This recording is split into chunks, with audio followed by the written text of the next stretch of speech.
Hello and welcome to this video. Today I'm going to try and make a sculpture slash figurine that is Pokemon themed with my 3D pen. I've always seen like very elaborate sculptures of figures that people make with these, and I thought it was finally time to try. So I decided to go for making a Celebi. This Pokemon is quite cute, quite adorable, and it's one of the legendaries. So I decided, why not try and make this one, cause like the shapes seem not as simple as like some other Pokemon, but fairly simple, and I thought it would be a cute figure to have. Plus I had like similar colors already to what I'd need, and I'm going to try and like use the colors of the filaments, but if I have to in the end I will actually paint it. So first things first was making the base structure cage, because if I would fill this in completely with filament at this stage, I would waste like a whole spool just to make this ball basically for the head sphere. And then I'm going in with my 3D pen and adding some swirlies on the outside just to try and stable it and give the like outside coating a bit more of a thing to like cling to and to keep its shape. Now you will see like right about now that I actually switched my 3D pen, and you can see that the workflow is like way more speedy and like way more nice. My other 3D pen broke. It was already struggling a bit. I used it a lot for the coloring stuff I did, and it was already struggling then, and yeah, it just gave up at some point. Basically the tube inside where the filament goes started to like become very uneven, so I tried to cut it, but it always kept slipping a little bit even before cutting. So it like with the filament moving, it like got jammed more and more into the nozzle, and after a while it like started becoming warm, and that made the filament basically like stick inside. I could probably replace it at some point, but the pen was not that even in usage. So I actually got one of the Mint 3D pens, and I have to say, I really like it. The workflow is way more smooth. It's like, I mean, the sound is about the same, like noise-wise, but you actually have the ability to control the speed flawlessly. Like, there's no like free speeds only kind of thing like my other pen had.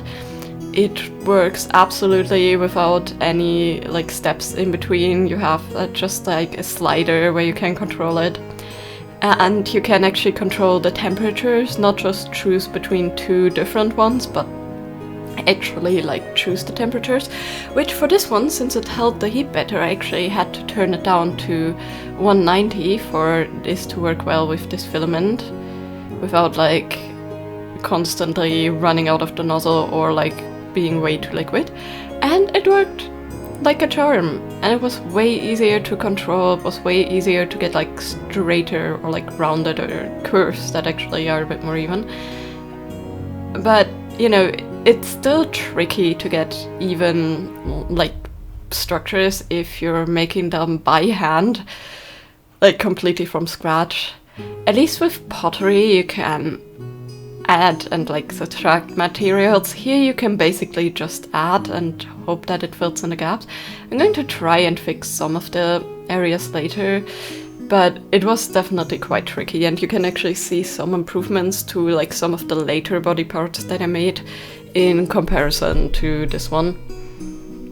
But you know, this was my first try at it. I didn't even know how it would work, so it makes sense that it is a bit more uneven, and I could definitely feel there was a huge learning curve, because my later pieces felt like way easier and way quicker to make, and this head took me days. Don't get me wrong, this entire sculpture took me about 2 weeks of working on it, on and off, because after like sitting for like 2 hours at a time on this, it was very tiring and there was a lot of steps. Because, you know, it's not only making the sculpture with the filament, it's also like trying to smooth it and work around that and all that. So it took a lot of work, plus it was actually quite warm. the last few weeks here, so when I tried to make this, I had to wait in between certain steps because the filament was just so warm that it actually was still soft, even after like a good 20 minutes of waiting sometimes. So I decided to just take longer breaks. Now I went in with like 2 coats at the base, one to like really hold the structure and then the other one to like smooth it out a bit, and then I went in with this finer coat that is like really supposed to smooth this, and this is gonna be the coat that gets blended later. And again, I'm using my silicone fingertips to basically push the filament flat while it's still a bit soft. If you do this too quickly, it definitely can be felt through these, but overall it worked really well. You just still have to be careful that you don't burn yourself. Actually, this one has like open parts at the nail, so I had a bit of trouble with it like slipping a bit after a while. As I said, it's quite hot, and these things, they do have tiny air holes, but they're not breathable, so you're definitely sweating in them when you do this for an hour. Now this is the only green I really had in my stash, so I tried to use this, and actually it does look quite decent with the white and green. I do quite like it, although Celebi usually is like a lighter green shade all around and then a darker green for the blend. I tried to go with like quicker movements to get the blend working, and it actually did work quite decently when I blended it. But you will see in a couple seconds that when I smooth it, this is actually a wood burning tool, I didn't have any tools that had temperature control, like my soldering iron doesn't fit these kinds of nibs. That one would have been ideal, but it's for like fine electronic soldering, so it has like a different diameter than this. This is just a very cheap wood burning tool that comes with different nibs. And it was the first thing I grabbed. So yeah, it doesn't have temperature controls, and as you can see, it's burning the filament a bit. It was way too warm, like the filament got like stuck on the nib. I had to clean it really often. Also, if you're wondering, I'm using a cork mat here because cork is a bit more heat resistant. But yeah, as you can see, it got really brown. Now, there were some larger bumps, especially in the facial region, that I wanted to get rid of, so I used my heat gun to like soften it and then used this tool to just press it flat. I didn't go too hot. This plastic usually softens at like 60 degrees, so I went like up to 80 or something, just to get it soft and then smush it a bit, and it actually did help. And then came the sanding. I tried it by hand for about an hour, but it got rid of a lot of stuff, but it also left some spots. So I filled them in with my 3D pen just to make sure that it's a bit more even. I mean, there's nothing much I can do to like fix the entire outside. That would mean like a complete, like really like tedious job. But I then tried a rotary sander, and yeah, the problem with the rotary sanders is they spin way too quick. And with that, they actually like create a lot of heat from the friction, and it actually like more like it sanded on some parts, even on the low setting. It moved a lot of filament dough that got like semi-melted. So I went back to hand sanding, and in the end, I actually chose the best way was a nail file. This one actually was way more comfortable to hold than the sandpaper. There's a limit to how smooth I could get this, but I hope that the filler primer or the gesso, whatever I'm going to use in the end, will help. And you know, having it rough at least also will help the paint stick, because at this point it's quite obvious that I have to paint it, just because of the burn spots. Plus I hope that I can like fill in some of the like larger voids that's still remaining that I couldn't get rid of. So let's actually start on the body. Like all I'm doing here is I made some construction lines, and I'm going to make like a base for the body where it sits on, and like a neck part. And these like wavy lines are basically going to shape the body. It's kind of pear-shaped, so that's what I went with. And I think there must be better methods to get this a bit more even, because the body was still a bit uneven. The thing is, I felt way more comfortable with like drawing basically the pieces from the inside, but I think if you have your nozzle basically on the pieces that are on the outside, I think they would get way more even. I just kind of felt, yeah, I felt more comfortable using it from this angle. I guess if I ever, honestly, I'm probably never going, maybe, I'm not gonna say I'm never gonna do this again, but if I'm ever gonna do this again, I will definitely like turn around my drawing stuff and try to get the outside a bit more even. Now the body was the same steps as the head, but I still wanted to have some base colors to give me a guideline for where things are. So I actually, you know, for the final layer also used green, and I made sure to like get the pattern right. The body actually had like 2 of the forms that were sticking out a bit more from the like base cage I made, and they actually were kind of perfect. If I put them in the front and had the feet there, they would look like they actually meant to be there. And since they're spaced out even and the rest is pretty even like all around too, I thought this would be a perfect opportunity, so I actually used it in that way and oriented it. You can really see the bumps. I didn't actually like heighten them at all. That was like from the beginning, they were there for the construction lines. And then the next thing I wanted to try out was I had one more tool that I remembered like a bit later after I already used the other one, and that is my miniature iron.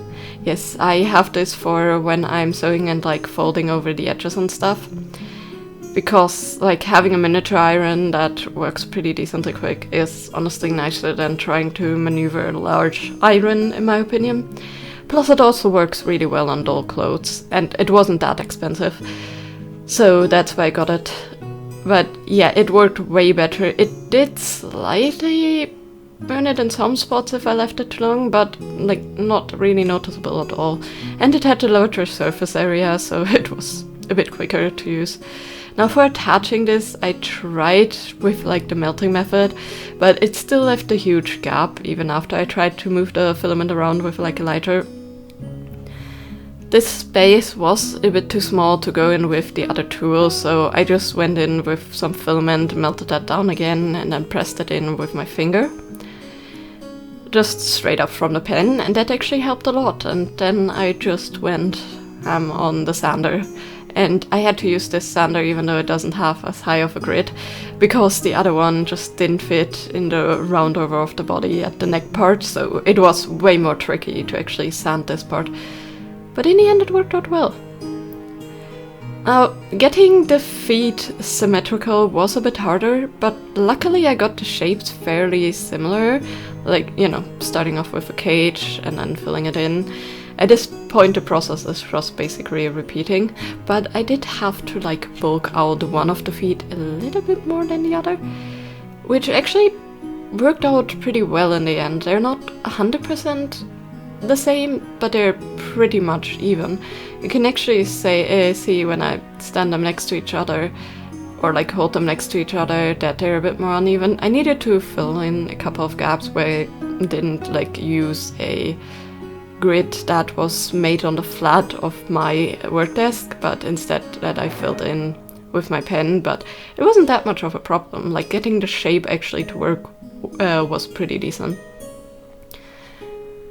Now comes the arms, and I've seen people use pens and pencils to like make the base and then pull them off, so I thought, okay, why not try this? So I used one of the brushes that had a bit of a taper, because I thought first of all it would make pulling it off easier, second of all it will have a nice base for the arm shape, and yeah, it failed gloriously. I didn't show it on camera because I tried to get it off for like days, but in the end I actually had to melt this off, like use my iron to like cut up one side, and then I decided to try something else. I actually put this in the freezer to like try and get this off. It didn't work. It like completely, as you can see, chipped my brush.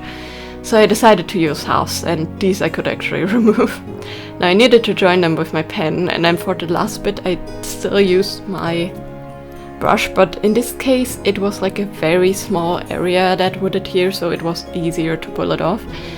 And I just tried to get the shape right. Celebi has his arms like a bit more, not quite cone shaped, I don't know how to describe it, but they have like a dip in the bottom. So I tried to recreate that. And then for the hands I just flattened the front and like softening a bit with my lighter. And actually when this kind of plastic is softened, you can super easily cut this with scissors. I've done this so many times, and it like is no effort at all. You just need to be careful that it's not either too melted and you burn yourself, or too unmelted so your scissors get ruined. But if it's like the right softness, you will feel it's basically cutting almost as easily as like foam or paper. Or at least like as easily or easier than like thinner cardstock. So yeah, that was the method I used for shaping these, and then I'm going to use my clippers because they're a bit shorter and have a straighter edge after I actually filled the arms in to separate the fingers. I didn't want to try and make fingers evenly, so instead I just decided to cut this, then heat it up again and use my tools to like bend them outwards a bit and make them a bit rounder. They're not quite perfect, but with some filling in of the sides with my 3D pen and some of the heat shaping later, it actually worked out really well. And then all that's left was just smoothing all of these parts, and by this point I have to say, like, it took a little while for this iron to get appropriately hot, but once it was actually almost perfect. Like, when I went over an area too many times, it definitely got too soft, and with the heat in the room it definitely took a while to cool down.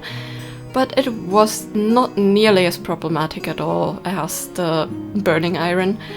And in the end, yeah, it didn't take too long. The feet were a bit more tricky because the base plates I didn't reinforce too much, so they bent inwards a little bit, but it's okay, it wasn't like too noticeable. And actually this tool worked pretty well considering all the roundovers these have. It just was a lot of back and forth trying to like keep the shape even on both feet at the same time. But honestly, even though it was like a bit more tricky, it worked out pretty well in the end. And it was just a thing that took its time. And then it was actually time to make the eyes and wings.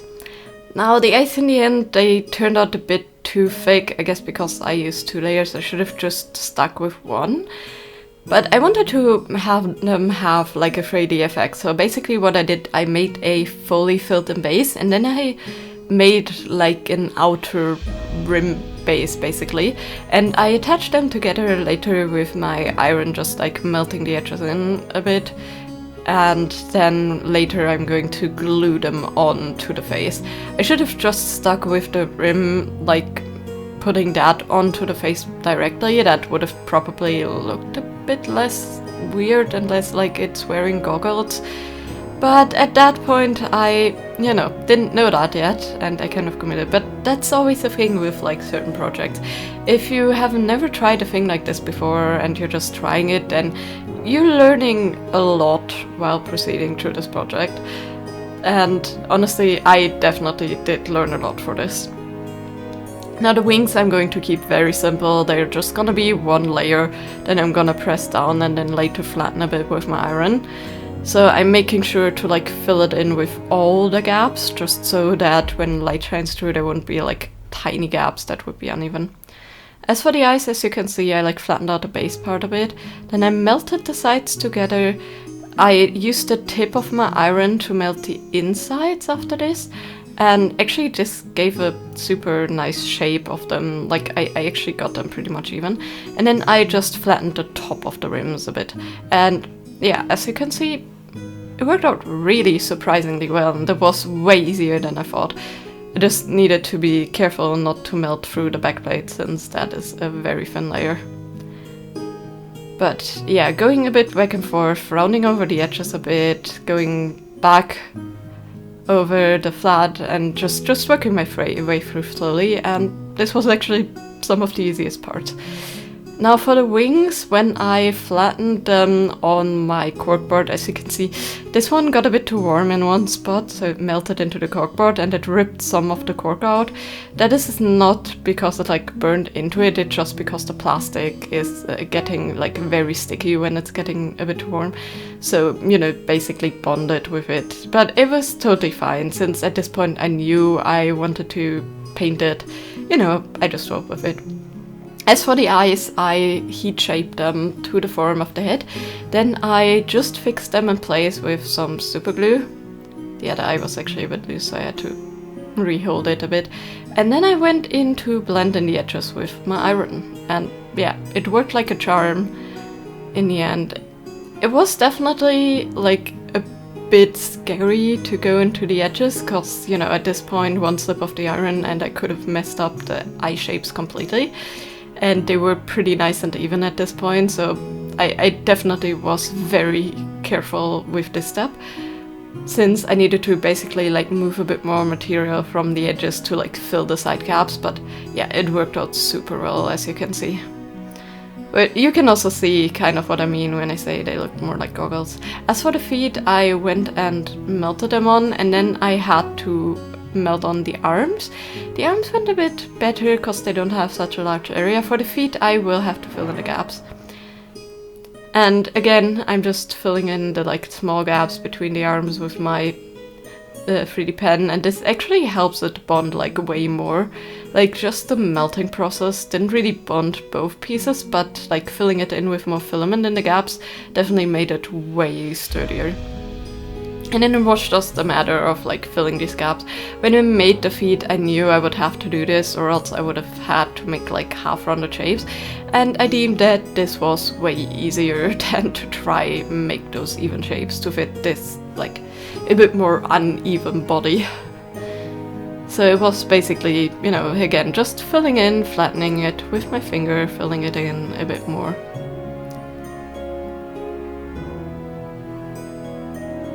Now, I did actually pre-sand the arms and stuff a little bit, but I definitely had to go and sand it a little bit more after I filled in, you know, the feet gaps.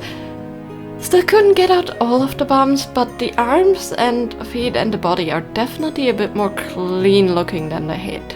Like, the head has a lot of bumps in it. You know, I'm just gonna say it gives my Celebi character. And then I just used some basic gesso.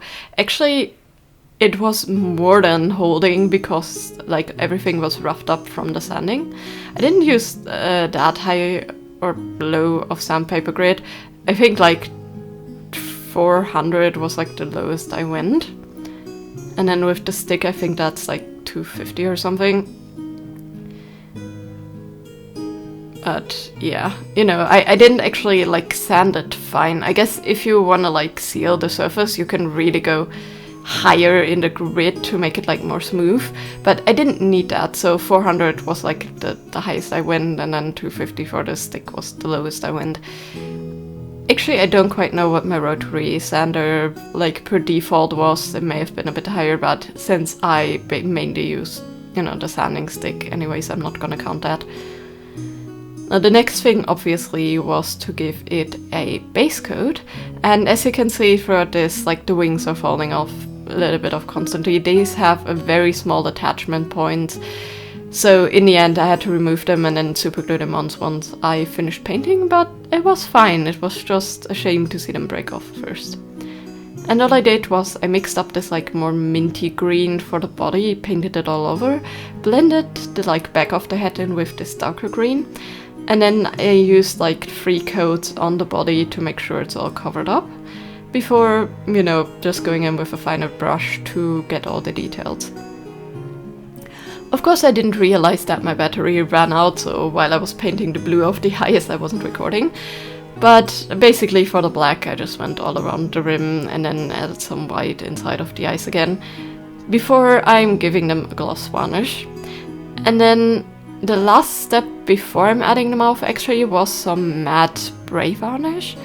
I'm still testing it out, so I'm not gonna share which one I used here, but this is like a UV protective spray varnish that's just matte. And I used that first of all to like protect the lower layer, because I didn't wanna like ruin it, because I knew that these paint pens would smudge a bit. And second of all, you know, as a separation layer, and second of all, just to make sure that all of the paint is more secure, that while I'm like turning it around, I don't scratch off any of the other paint coats. And then I just used paint pens to fill in the mouth and sealed it again, and it worked out like a charm. And as you can see, here are the final results. I think it's definitely recognizable. By the way, the antennas are just some of the mint green filament. I added them on last minute. I curled it a bit with my hand and then just glued it on with some super glue, because I totally forgot about them, and when I compared it to my actually figure that I have, like my minifig, yeah, I noticed they were missing.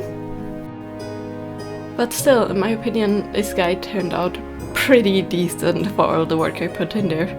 You know, he's a bit more chunky around the body, but I didn't pre-sketch anything, I just like went with what I had before. And when you add material outside, I try to make the body a bit smaller, so that I try with the feet, but with having to bulk one up to the size of the other, and like having to bulk up the body and all that stuff a bit more. It definitely got a bit more chunky, so that's something to look out for, because you're always adding on the outside, just to, you know, try to keep your base a bit more slim, or like pre-sketch like every single thing. But yeah, overall pretty happy. He's of course a bit bumpy, but you can really notice the difference between the first part I made and the other part. So I would definitely say all the hours I invested in him were definitely worth it. Of course, again, it's a lot of practice. The more of these figures I would make, I'm sure I would get better and better. And maybe actually like getting a sander that is vibration based is probably better, because I think it would like minimize the friction a bit more. Because rotary sanders, they need to have a bit of speed to like not get caught on the material, so they automatically have a bit more friction that way. I think when you have like a vibration based sander, maybe it would work out better, and it would maybe make the job a bit easier. But yeah, I guess that's all try and error. And if you have a better sander, maybe you can sand it down like way more smoothly and all that stuff. And then of course, you know, if the base structure is more even, the figure will obviously turn out more even. Now, this obviously was a huge project, and I would actually like suggest that if you ever try this, be careful. There's a lot of heat and a lot of hot elements involved, so make sure that like your surrounding is safe and all that. And actually working with filaments for this amount of time, I did wear a respirator, because there is still microplastics that like get released while you're using a 3D pen, even on a low heat setting. That is a thing that happens with 3D printers naturally. That is a thing also that happens with 3D pens. But you know, I just wore a simple filter mask, like a coal filter in this case, and yeah, first of all, like the plastic fumes over the time that I made this, like especially the ones when I actually like smoothed out the surface, they like got held up pretty well from that. So it I guess kept me from like getting after effects like a headache or something. But it also like, yeah, should really prevent my lungs from breathing in too many of those microplastics. So yeah, if you do like longer projects with this stuff, I would definitely advise you to get, first of all, finger protectors so you don't burn yourself, and second of all, you know, a decent mask that will protect you from that kind of stuff. Honestly, I do have a filter mask. I would have worn it, but it was way too hot, so the coal filter mask had to work. If I would do this more often, like with my resin work, I would definitely wear the other mask. But I sat on this for like sometimes 3 hours a day, and it was like up to 35 degrees outside in the summer, so I was like, nah, I'm not going to, like, you know, breathe in filtered air for that long. But still, you know, a basic mask at least is what I would suggest. But yeah, let me know in the comments down below what your thoughts of this were, and if anybody of you have ever tried this, and if you have, what would you suggest? Like, is there any like special methods to get the surfaces a bit more even, or is it maybe really just practice? You know, as you can see with my clear improvements over the parts. And yeah, I don't know if I ever make one of these again in the future, but we shall see. Anyways, I hope you have a nice day, and I hope I'll see you next time. Bye bye!